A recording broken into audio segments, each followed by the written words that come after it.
But now back to you. Oh, shit. Yeah. He thought he was sliding out of First this. of all, I ain't gonna put you on the spot. I'm gonna do it like this. Who hit the hardest? We're talking about Crawford. Crawford and Spence.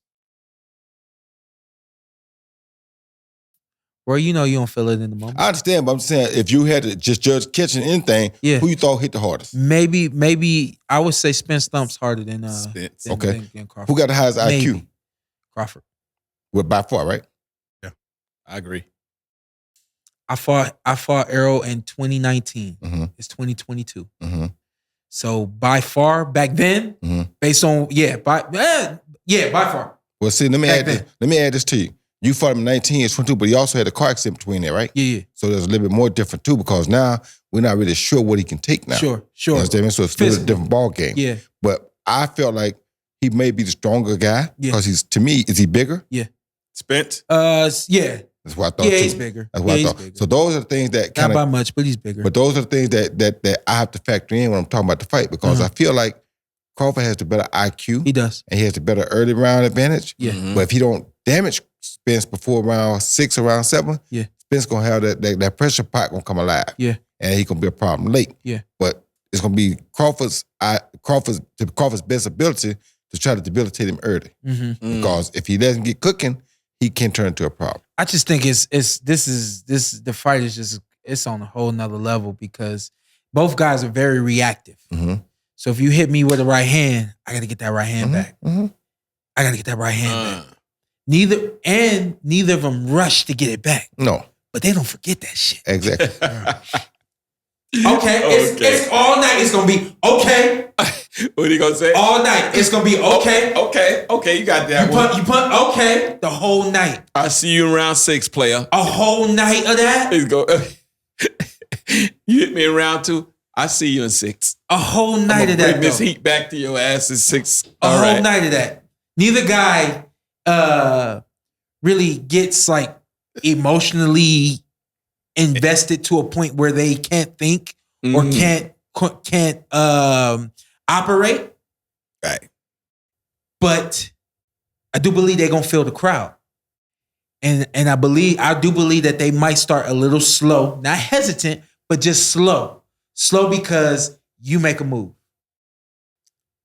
We gonna be playing. We got two stubborn mules in the ring. No, you make a move. They're gonna be playing chess, not checkers. It's gonna be fast chess. Okay. It's gonna be a lot of miss, chance, I miss. We out that round. And then what I think gonna happen is the crowd is gonna give us a little bit more. This cool. We know y'all like the box. We want to see somebody get hit. So hit. And the crowd's gonna start to talk. Maybe they hear people not really paying attention or just talking shit. Because you hear it all. Yeah. You do. You hear everything. I hear some of the crazy stuff. I was fighting somebody one time and somebody said, hit him with the Muhammad Ali. I'm boxing. I'm like, what are you talking about? Hit him with the Muhammad Ali. You know what I mean? So when you hear it, once they get to chattering, that's what's going to make them really start to pick it up. I think by round 5, we end up with something like Triple G, Canelo 1. Where it's so back and forth and so close. I don't know who hurts who. And I don't know. It's crazy to see this type of fight going the distance because I just feel like it's 12 rounds of unreal. Like Well, I see it going the distance now more so than I did before because of what you just said. Yeah. You just told me it's going to be 5 rounds before we get started good. So I said it was going to be 2 rounds. So we got 7 rounds. I said 2 rounds. You said 5. So we got 7 rounds to really fight. So Hey, Roy, do you... both of you guys, you think Vegas fans are going to allow that to go 5 rounds? I think after 1, boo! We gotta go. We gotta go. Hold on. Now, I don't like to hate on nobody. Yeah. But I do have to tell the truth what the truth is. If they ain't booed Floyd Mayweather and Oscar De La Hoya, they better shut their damn mouth. Oh, damn. Oscar, man. Roy, I live here, man. Come on, man. You can't do that fight ain't broke out yet. You understand me? If you ain't booed them two, you don't boo these two. That fight ain't started yet, Roy. The good thing about these two dudes are very arrogant. These two dudes believe in being the best. Yeah. They ain't fight for the money. That's what I'm they talking fight about. to be the best. That's what I'm talking about. So when you fight to be the best, you got to go invest something. You got to prove to me that you better than him, and he got to prove to me that he better than you. So it's a different game when we fighting the best against the best. These two dudes fighting to see who the best is. They ain't fighting because they getting paid a lot of money. They are getting paid a lot of money too, but that ain't what the whole fight is about. The fight is because some people think Shawn Porter the best. Bud Crawford the best welterweight. Some people think Errol Spence the best welterweight. We all want to see, and that's why they fighting. They both got O's. So ain't nobody protecting them. They both willing to sacrifice that O to prove, like me and James Toney did. Me and James Toney both had O's. He had 44 wins. I only had about 25. But I still was willing to sacrifice my O because I thought I was better. So no way a fight wasn't gonna break out because we not here about how much. I don't care about how much I make. Just put me the best fighter over there so I can tell you what, though, I'm the best. Hold on, you just said something.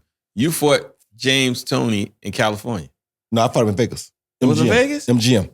It wasn't in GM. Oh, I know. You ain't got to tell me. But I like that, though. Because I was at the fight. I'm trying to remember where I was at. I like that, though, because everybody obviously wants to know from me who's going to win this fight. And I do. I think that time repeats itself, as we always like to say. Take a look at Roy Jones versus Which one? James Toney. Yep. Oh, that might be something. Because we both believed in being the best so bad that we didn't give a damn about who had a loss. We want to fight when we both at our prime. Yeah. You understand me? We ain't care about how much money we make. Sure, he want to whoop me and I want to whoop him. Yeah. I moved up in weight to get the fight because the fight need to happen. He the best man in my weight. This is what bothered me about Triple G. All those years you sat there at 160, and Andre Ward was the best pound fighter. You wouldn't fight. Entire Floyd retired at 168, and Abel Sanchez kept saying, "You too little to go up there." Man, I went heavyweight. You think I'm gonna hear that? Yeah. I can't hear that, Sean. I'm sorry. I can't hear that because wherever the fight was, I was going. Yeah. Wherever the fight burned, now I'm taking my wood. Yeah. Canelo tried it. He tried it, but what his mistake was though, he already had did that against Kovalev. He didn't need to go fight before. He should have been dealing with what happened was you ran from one fight and jumped in the worst fight.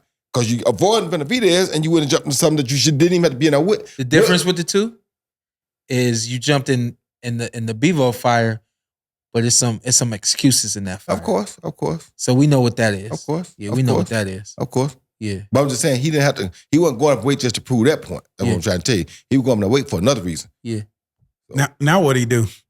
Who? Canelo? So there's two waiting. You gonna keep dodging? I mean, who gonna win the fight? Back to that. Back to that. And he's serious too.